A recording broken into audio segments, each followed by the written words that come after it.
Bismillahirrahmanirrahim. Assalamualaikum warahmatullahi wabarakatuh. Alhamdulillahirrabbilalamin. Allahumma salli ala Muhammad wa ala ali Muhammad. Apa kabar teman-teman semuanya? Bertemu lagi dengan saya di channel Mahkota Hati. Baik, di video kali ini saya ingin berbagi amalan ya. Yang amalan ini insya Allah kalau diamalkan sesuai pengalaman saya. Kalau diamalkan amalan ini insya Allah banyak yang bisa membuat hidup kita itu berubah.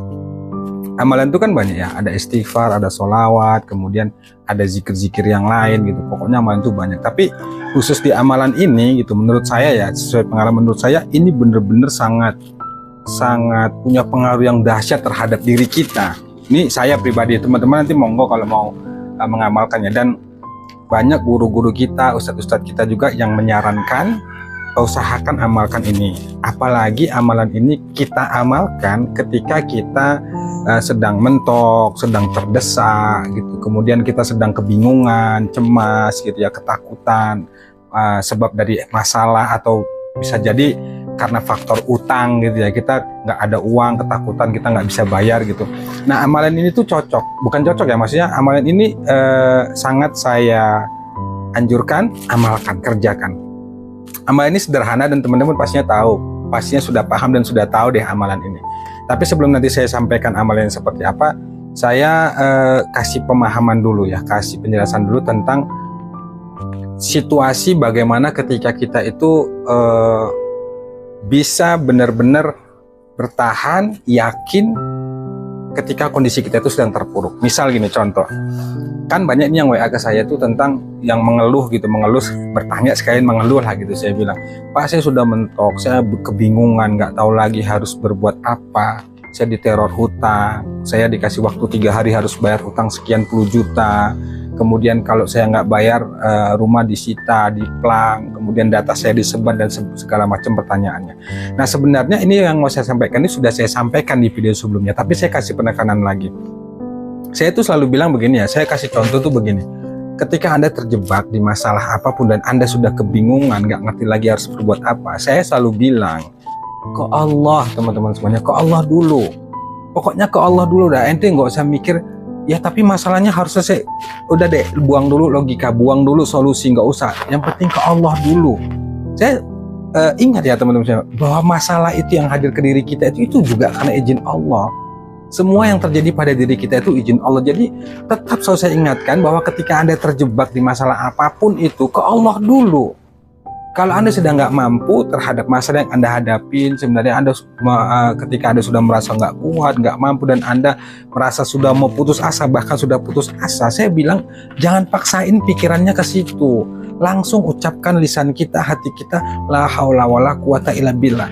Meskipun kita dengan keadaan tertekan, misalnya ditekan gitu ya, diancam dengan berbagai ancaman karena utang, kita bayar hutangnya, kalau nggak dibayar hutangnya bla bla bla segala macamnya. Saya paham itu, pasti kita ketakutan, cemas, khawatir maunya instan gitu ya. Ini banyak sekali yang WA saya, Pak, ada nggak amalan yang instan yang bisa langsung terbukti dapat uang untuk bisa bayar utang. Saya bilang ente mimpi kalau ente berharap pada satu amalan itu instan, walaupun sebenarnya bisa saja karena Allah itu Maha Kuasa, dan itu juga tergantung dari kualitas yakin kita ke Allah gitu ya. Tapi jarang-jarang deh saya bilang mimpi ente kalau misalnya mau cari yang instan. Nggak ada yang instan, semuanya harus butuh proses, butuh perjuangan, butuh kesabaran.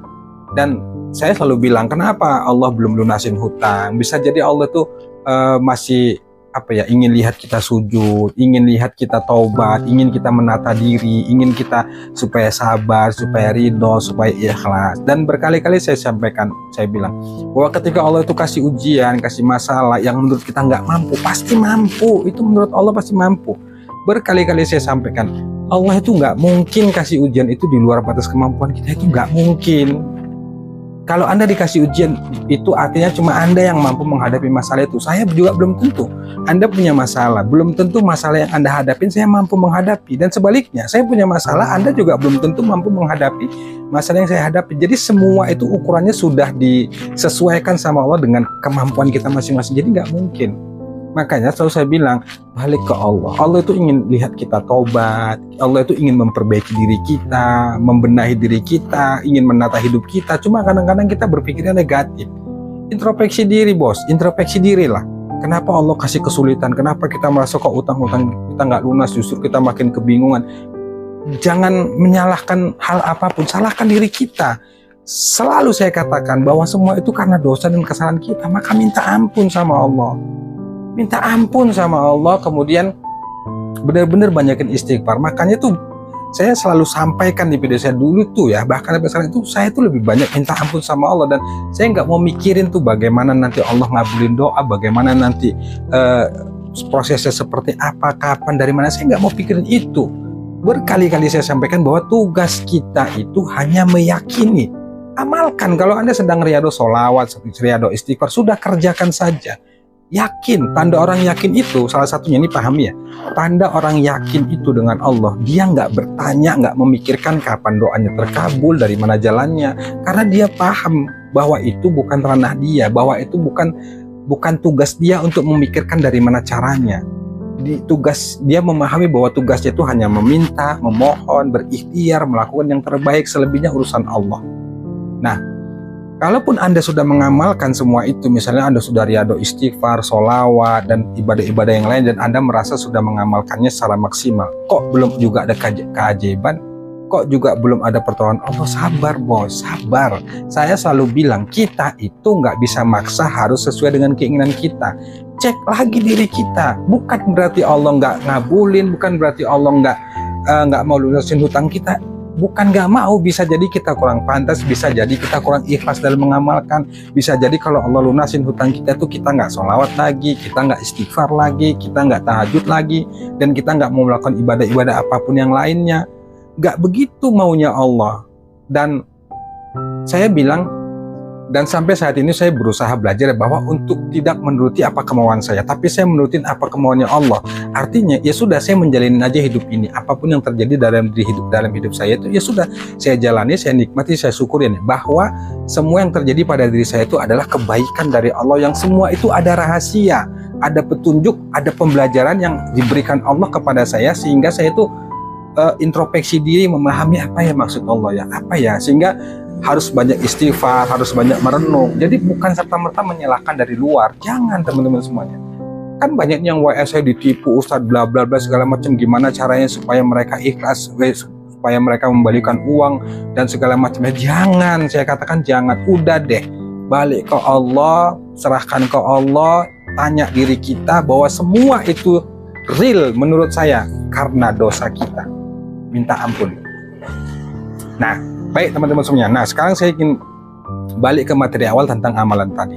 Amalan ini adalah amalan doa Nabi Yunus. Teman-teman pasti tahu ya, bacaannya itu la ilaha illa anta subhanaka inni kuntu minaz zalimin. Nah, kisahnya juga pastinya teman-teman udah tahu bahwa ketika Nabi Yunus itu di dalam perut ikan, coba deh bayangkan dalam perut ikan itu pastinya gelap, sesak gitu ya. Ya berbagai hal, ketakutan, semuanya itu pasti dirasakan. Gak usah deh di dalam perut ikan, coba deh ente aja sendiri atau kita sendiri itu di dalam satu ruangan, kamar, nggak ada lampu, gelap, jendela nggak ada, pintu nggak ada, ente dikurung di situ, ya nggak ada pintu untuk keluar dan segala macamnya, gimana rasanya? Coba bayangin itu. Pastinya di situ lengkap, kita ketakutan, cemas, khawatir, takut ini, takut segala macam gitu ya kan. Tapi lihat apa yang dilakukan Nabi Yunus saat itu. Apakah dia minta jalan keluar? Apakah dia minta dikeluarkan sama Allah? Apakah dia minta doa yang lain? Dia cuma minta dia cuma minta ampun sama Allah. Itu doanya. La ilaha illa anta subhanaka inni kuntu minaz zalimin. La ilaha illa anta, tidak ada Tuhan selain Engkau ya Allah. Subhanaka, ini maha suci Engkau ya Allah. Inni kuntu minaz zalimin, sesungguhnya aku orang yang zalim. Artinya apa? Nabi Yunus itu memahami dia banyak dosa, banyak salah, dia mengakui bahwa dia zalim terhadap dirinya sendiri, kira-kira begitu ya. Nah, amalan ini pakai teman-teman semua, dan ini banyak sekali guru-guru saya, guru-guru kita lah pada umumnya juga yang menganjurkan untuk mengamalkan ilmu ini. Misal kalau Anda tersesat di jalan, tersesat gitu ya, misalnya mungkin buat teman-teman yang pendaki gunung gitu ya, amalkan ini. Anda tersesat jalan gitu, coba tenangkan diri, Anda sholat hajat dulu 2 rakaat, kemudian selesai sholat hajat itu Anda baca la ilaha illa anta subhanaka inni kuntu minaz zalimin, sambil diresapi, sambil kita terus memohon kepada Allah, insya Allah ada jalan keluar. Sama buat teman-teman semua yang terjebak masalah utang dan Anda terdesak butuh uang, saya bilang awalnya balik ke Allah. Apapun yang Anda alamin, Anda diteror segala macam, hadapin dan terima itu, lalu kemudian Anda balik ke Allah, sholat hajat 2 rakaat, baca zikir itu. Nah, saya kasih tipsnya ya, seperti yang saya lakukan. Coba amalkan zikir ini 100 kali setiap hari dibaca. Waktunya bebas. Lebih bagus saran saya malam hari gitu ya. Ataukah selesai di saat-saat jam tahajud, misalnya jam 2 atau jam 3, boleh habis maghrib, boleh habis isya. Coba baca zikir ini 100 kali. La ilaha illa anta subhanaka, selama 40 hari. Selama 40 hari teman-teman, coba baca, amalkan yang serius, sungguh-sungguh ya, niat yang kuat, lihat deh hasilnya. Insya Allah perubahan itu akan kita rasakan. Amalkan teman-teman semuanya. Termasuk saya menyarankan teman-teman yang ikut kelas online itu kan ada doanya. Di kelas online yang saya buat itu ada doa Nabi Yunus, la ilaha illa anta subhanaka inni kuntu minadz dzalimin. Amalkan tuh. Amalkan rutin istiqomah. Jangan sehari 2 hari kita udah ngamalkan nggak ada perubahan, kita nyalakan amalan. Jangan, kita yang salah, bukan amalannya yang salah gitu. Jadi amalkan itu. Kalau Anda kepepet, terdesak, sholat hajat dulu ke Allah dulu, sholat hajat 2 rakaat, baca zikir itu. La ilaha illa anta subhanaka inni kuntu minadz dzalimin. La ilaha illa anta subhanaka inni kuntu minadz dzalimin. Terus dibaca sambil berharap sama Insya Allah pasti ditolong sama Allah, pasti dibuka jalan sama Allah. Sebagaimana Nabi Yunus ketika dia baca doa itu dimuntahkan oleh ikan paus itu, akhirnya dia keluar. Malah nggak minta dibukakan jalan, nggak, tapi minta ampun.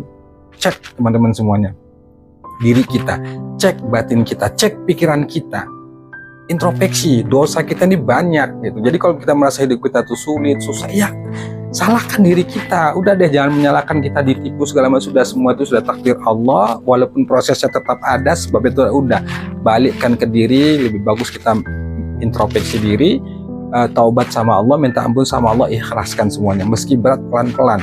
Kenapa? Kita mau protes kemana? Ente mau protes kemana? Kalau memang katanya Allah belum, ya belum. Jadi tugas kita tuh hanya menjalani, menikmati. Ya sudah, selebihnya urusan Allah. Itu teman-teman saya. Kalau menurut saya, jadi kalau saya amalkan zikir itu selama 40 hari 100 kali dalam sehari, insya Allah akan merasakan perubahan, dan insya Allah akan ada banyak hal yang akan Anda dapatkan. Wallahu a'lam bishawab. Wassalamualaikum warahmatullahi wabarakatuh.